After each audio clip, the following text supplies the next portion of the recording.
Hi dear friends and subscribers, welcome to the Sunday edition of Cricket Happenings with your host Ram. Well, in this Sunday edition of Cricket Happenings, no international cricket matches happening today, but yes, there is something happening in cricket. And as you know, this Cricket Happening show doesn't have any differences between like whether it is a test match, one day international or T20. It's simply about cricket. And yes, so this is going to be a different Cricket Happening show today, and what I'm going to look at is we are going to see the ICC World 2020 qualifiers that is right now being played in the United Arab Emirates, and as you know, this time it's an expanded version in the 2014 World Cup. As you know, the 2014 T20 World Cup is going to be played in Bangladesh this time, and this is going to be in the March 2014.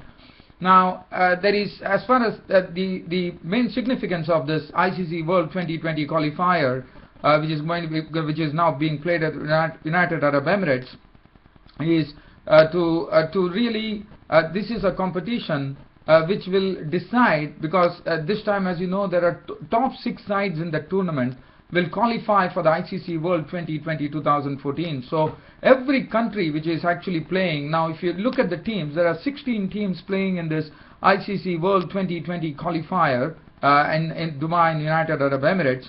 And well, as you know, this has been divided, with the 16 teams have been divided into Group A and Group B. Now Group A consists of Canada, that is the host country, not the host country, the host country of Cricket Happenings, because Canada is the place from where I broadcast my Cricket Happenings, as you know. So Canada, Hong Kong, Ireland, who are the last year's winner of the ICC World 20 and the qualifiers, in fact, and that's how they qualified for the previous World Cup, T20 World Cup. And the Group A consists of Canada, the host country of Cricket Happenings, Hong Kong, Italy, Namibia, Uganda, and the United States of America, and also the host, United Arab Emirates. As far as Group B is concerned, Group B consists of the very, very strengthened Afghanistan, Bermuda, Denmark, Netherlands, Nepal, Kenya, Papua New Guinea, and Scotland.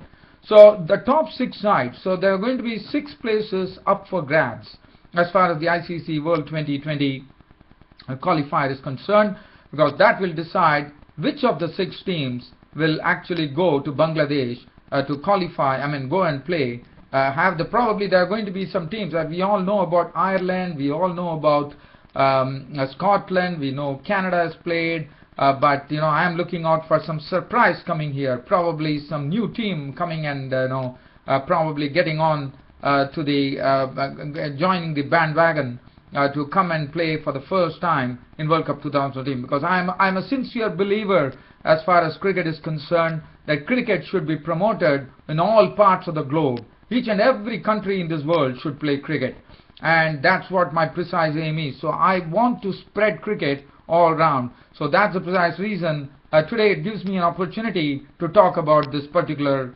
format. So I'll be talking about that. There have been a few upsets which I'll be talking about. And as you know, normally the World 2020 qualifier has been held in the United Arab Emirates for quite a long time. In the sense they are hosting it for the 3rd time. As far as the tournament is concerned, this is how it is going to be. So the teams which are going to finish on top of the group, they would automatically qualify. So Group A and Group B, whichever team actually comes on the top, would qualify for ICC World T20 Bangladesh 2014 in a pretty automatic manner. But the countries that are going to finish 2nd and 3rd in both the groups will have to actually play each other, in the sense they were only the winners will progress to the World T20 qualifier 2014 in Bangladesh. And as far as as I said, there is a lot of things up for grab. There is a lot of things at stake for many countries who could really make a mark in this particular tournament. So I'm sure each and every team that is actually playing in the ICC World 2020 qualifiers will go the whole hog and try to fight it out and see to it that they emerge winners. So there is absolutely hot competition going on in the ICC World T20 qualifiers. The winners, as I said, who are going to finish 4th and 5th in the two groups, will play the losers of the 3rd and 4th. So they are also the ones who are going. So as I said, there are 6 places up for grabs, 2 plus 2 plus 2. So once the 6 teams are identified out of the Group A and Group B, what is going to happen is that the winner of Group A will play the winner of A2 v B3. That will be a playoff, and then winner of Group B will play the winner of A3 v B2 playoff, and finally the victors of these 2 games will progress to the finals of the tournament. So basically there will be what I mean to say as far as the other things are concerned. The reason that I was talking about this is because we are also going to have ICC World T20 qualified finals, which is going to be played. So they will have to progress to the final of the tournament.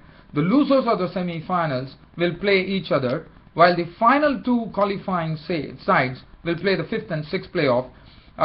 So this is the story as far as in fact what will happen is the ranking of the teams basically will identify which group will go and play in the first round, and they would be they would have Bangladesh and Zimbabwe along with them. So basically, as you know, there were top 8 T20 sides. They are the full members who have qualified for World T20 2014.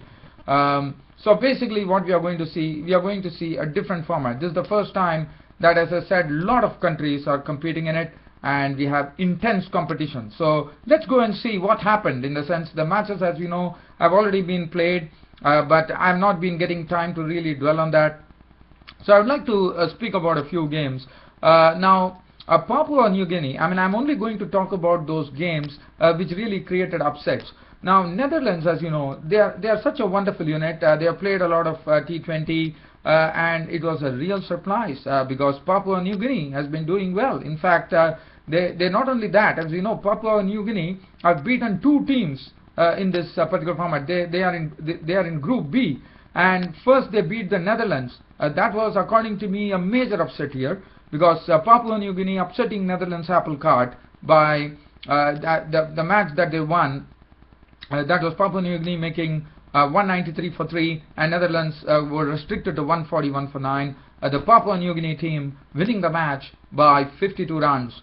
The next upset that Papua New Guinea did, I wouldn't call it a real upset because Kenya has not been performing so well, but Papua New Guinea actually again put their best foot forward by actually winning the match by 4 wickets against Kenya.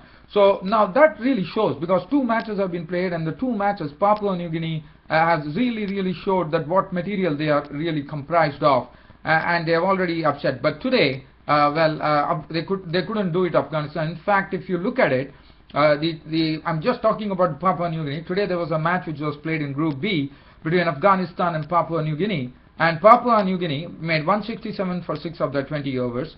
In fact, Afghanistan were really going like a train. They were 72 for 4 at the end of 7 overs, and because of the Duckworth-Lewis method, because of rain, the match was decided, and Afghanistan won by the Duckworth-Lewis method by 6 wickets. Well, so Papua New Guinea, as I said, I think it's a real team to watch in this particular tournament.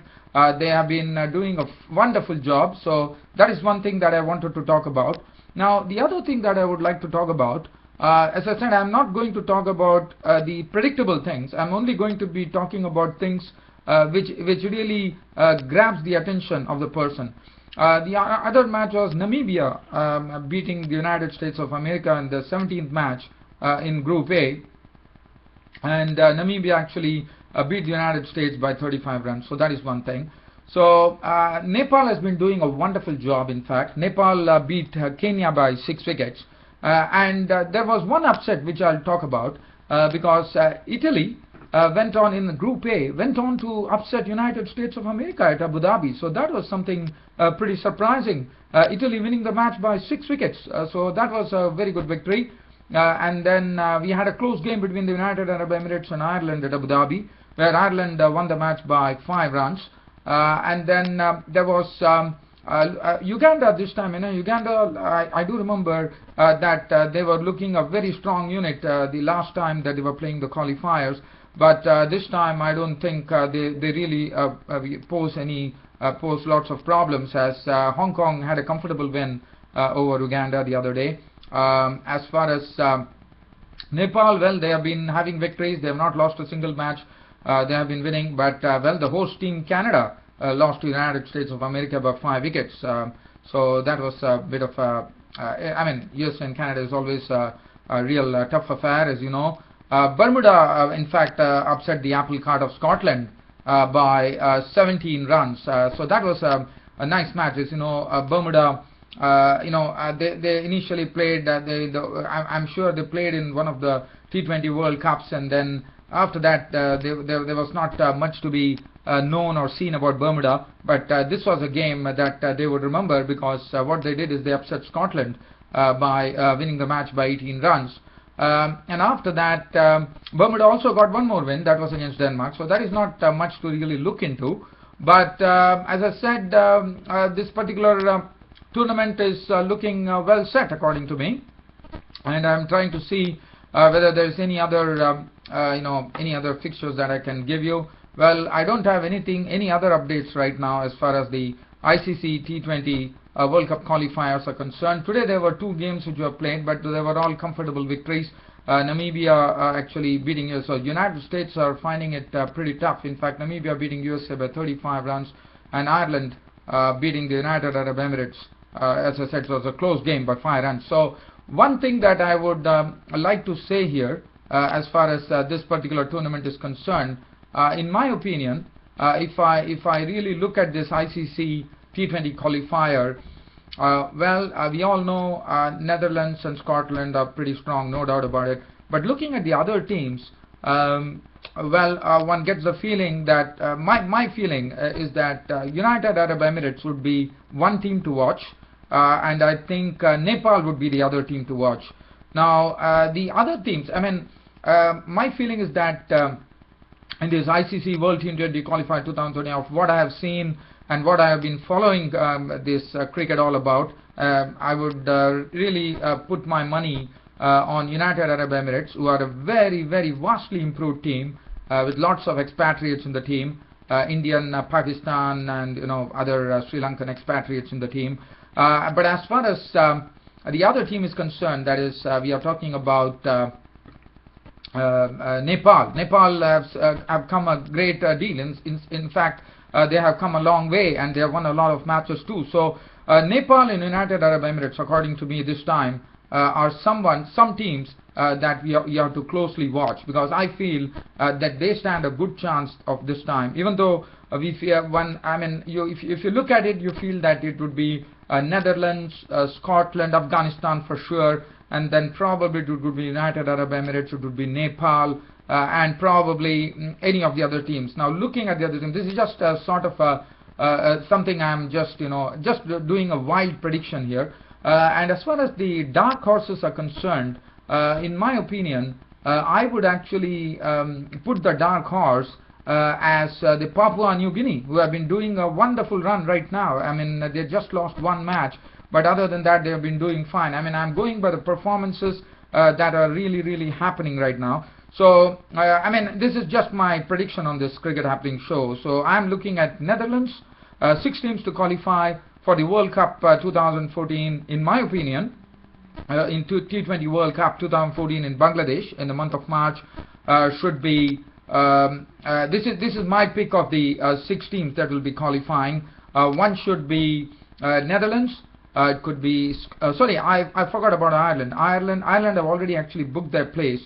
So some teams that you're looking at, generally I would say, like Scotland, we'll have Afghanistan, we'll have Papua New Guinea. I think they are the wild horses of the tournament. And there are other 2 teams which to really watch out for, according to me. And they have improved a great deal. They have come a long way, and I think it should be United Arab Emirates, and also one more team, and that would be Nepal, who again improved a great deal as far as cricket is concerned. Well, dear fans, friends, subscribers, so that's the precise reason that today everything centered around the ICC T20 World Cup qualifiers which are being played in the United Arab Emirates. But before I actually end this cricket happening show today, just wanting to tell you some news which is coming in. As you know, the New Zealand and Sri Lankan series, one-day international series, all ruined by a lot of rain, was tied up at 1-1. But well, Sri Lanka are going to play New Zealand tomorrow at Palakele. That is going to be the first T20 match. They're going to play 2 T20 matches. One is going to be played at the Palakele ground, and the second one also going to be played at the Palakele ground. So 19th of November, the first T20, Sri Lanka versus New Zealand. So that would be something which would be pretty interesting. I think both the teams are pretty strong, and I think we should have a great contest there in the T20 matches, 2 T20 matches which are coming up, which would actually wind up the series between Sri Lanka and New Zealand. Well, and that would be absolute preparation for them ahead of the T20 World Cup 2014, which is coming up in March in Bangladesh. Well, dear fans and subscribers, I hope you all like this this report on the ICC T20 World Cup qualifiers, which holds immense importance. As I said, as I said, cricket is something very dear to me. Cricket is my passion, and I shall have it. And one thing that I would like to say, that I believe in promotion of the game of cricket to all parts of the globe. As far as cricket can reach all the parts of the globe, I am a pretty happy person, and I wish cricket really flowers and flourishes like never before. Thank you for all your attention to this Cricket Happening show today. Your host on this Sunday edition of Cricket Happenings is taking leave right now, but promising this Cricket Happening show will go on forever, and you will see me tomorrow again. Until then, it's goodbye on a Sunday. Thank you.